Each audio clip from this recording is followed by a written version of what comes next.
Nëse po kalon sprova, dije se nuk je vetëm. Çdo njeri në këtë botë mban barrën e vet.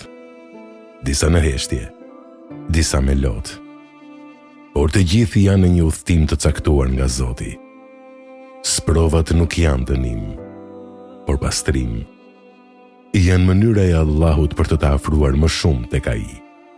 Edhe pejgamberët e Allahut, më të dashurit e tij, u sprovuan më shumë se kushdo tjetër.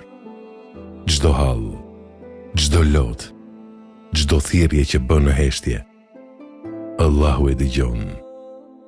Ai e di çfarë ndodh në zemrën tënde, edhe kur ti vet nuk e fjalë ta shprehësh.